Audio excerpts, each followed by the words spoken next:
Hello, everyone. Let's talk about structure. There's something I've noticed with many believers. They do not live a life that is structured. Okay, so I want to talk about this because I hope that it will really help every one of us.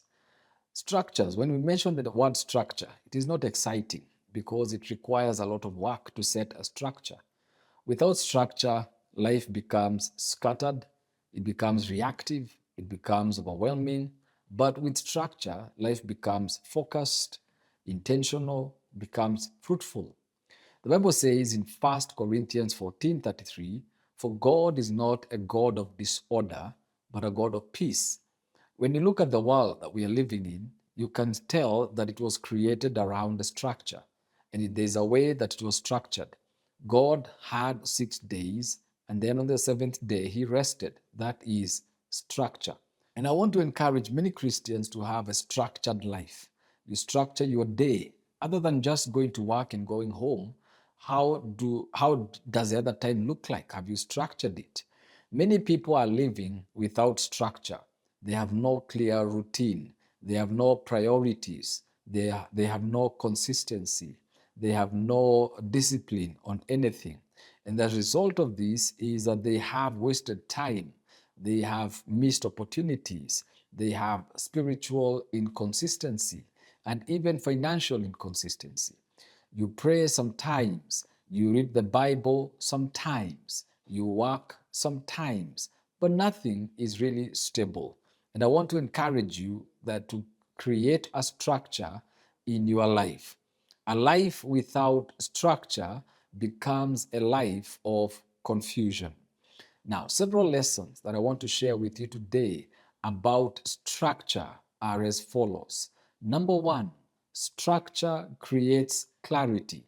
When your life is organized, your priorities become clear. You begin to know, or you know what to do, when to do it, and why it matters. Structure removes confusion. Habakkuk chapter 2, verse 2 says, "Write the vision and make it plain." Write the vision and make it plain. Clarity comes from order, not chaos. May your life have clarity from today going forward. May you begin to create structures around your life. Number two, structure supports faithfulness. Faithfulness is built through consistent habits. Prayer time, word time, work time, rest time. You have to structure all of these things into your day and into your life. You don't grow spiritually by chance, you grow by structure. You don't grow financially by chance, you grow by structure. You don't grow in anything by chance, you grow by structure. Luke chapter 16 and verse 20. Whoever is faithful in little will be put in charge of much. You cannot be faithful if you don't have structure. Consistency is the foundation of faithfulness. And the thing is, you cannot be consistent if you don't have structure. You have to be structured. Number three, structure honors what matters most. Your schedule reveals your priorities. When you wake up in the morning, the things you choose to do at that time define or reveal your priorities. They reveal what is important to you on a personal level. What you give your time to shows what you value, because every one of us have something we value, and whatever we value is what we give time to. So in other words, when you are creating a structure, you will find yourself prioritizing what matters. If God matters, he must have the first place in your structure. Don't go around saying God first, and yet when you wake up in the morning, your structure does not put God first.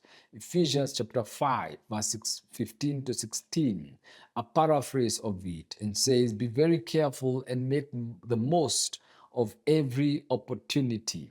In other words, your structure is a reflection of your values. Whatever it is that you do, whatever it is that you choose to do first, forms your structure.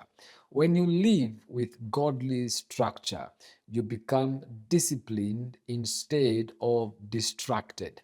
You become productive instead of reactive. You become spiritually stable instead of inconsistent. Structure creates growth, it creates peace, it creates direction. Structure positions your life for God to move. Now, begin to ask God today to bring order into your life. Start small, plan your day, set time for God, and be intentional. Structure is not restriction, it is a pathway to purpose and growth. 1 Corinthians 14:33. God is not a God of disorder, but is a God of peace. And lastly, when your life is in order, your spirit becomes steady. I pray for you. And even as I pray for you, I want to encourage you to begin to have a structure for your life. Thank you, and God bless you.